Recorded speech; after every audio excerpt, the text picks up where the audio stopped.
Well, hi there, Internet. My name's Court, and you've got courtside seats for my review of Glasshouse. Let's do it.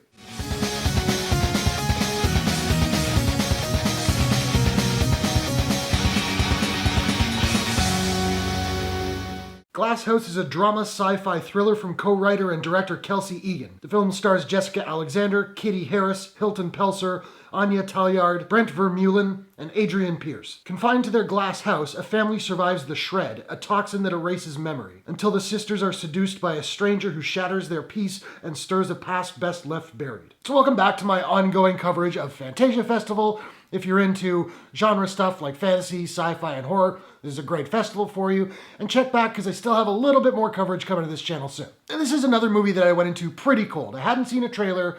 There wasn't a poster. I wasn't familiar with the cast. All I did was read the synopsis. But I thought it was a cool concept, and I'm a sucker for a bottle movie where it's just a handful of characters in kind of one place. And I liked this movie. I didn't love it. I will say that with its premise, it did feel pretty close to home in this pandemic era. I thought the screenplay from screenwriters Egan and Emma Lungenswa-DeWet was both elegant and understated. It's not filled with overly expository dialogue, and it places its trust in the audience to keep up. And I appreciated that because I find pandering scripts to be somewhere between frustrating at best and condescending at worst. And this thing is beautifully shot. From the opening shot, I was like, visually I think I'm in for something pretty special here, and I was. And I really enjoyed the entire cast. There's not a bad or even mediocre performance in here. The standouts for me being Jessica Alexander as Bee, who has a couple really excellent moments, Anja Taljaard as Evie, and Hilton Pelser as the stranger. I also really liked Adrienne Pearce as the mother, who not only turns in a strong performance, but whose voice sounds freakishly like the late Diana Rigg as Lady Olenna on Game of Thrones. I enjoyed that. Now, while a lot of it did work for me, I think for a lot of people who are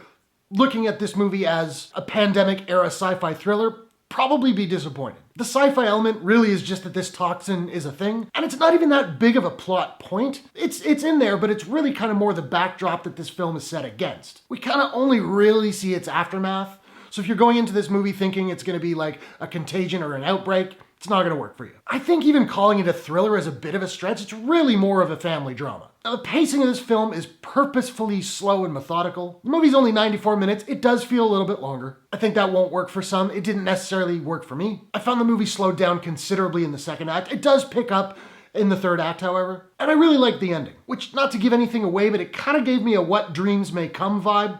Probably not in the way you're thinking, though. I'll also say, while I wouldn't categorize this as an erotic thriller, there's a clear undercurrent of sexuality throughout. And honestly, I felt like it needed to go a little bit further in that way. I'm not suggesting I was hoping this movie would get my rocks off, of course not. But given the character's situation and the things that transpire, I feel like leaning into that a little bit more would have worked a little bit better. Overall, though, I enjoyed this film. It's beautiful, it's a little haunting, and it's worth seeing for the visuals and the acting alone. That said, again, if you're looking for a textbook sci-fi thriller, this probably won't work for you. Now, I don't have a proprietary rating system as of yet, so I'm just trying to figure out what I'm going to give Glasshouse. And I think I'm going to give Glasshouse a... Glass?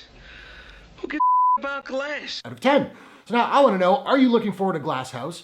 What's your favorite sci-fi thriller bottle movie of all time? Whatever your thoughts, hit the comments below. Let's discuss. If you enjoyed this review, please smash that like button and give it a share if you really enjoyed it. It just helps the video reach more people, helps the channel grow. I appreciate it very much. And hey, why not take a second, do me a favor, click subscribe and ring that bell to subscribe to my channel for more movie reviews, entertainment news, trailer reactions, Fantasia Fest, all that good stuff. Hope you guys are all safe and healthy. Thanks very much for watching, and we'll see you all in the next one. Take care.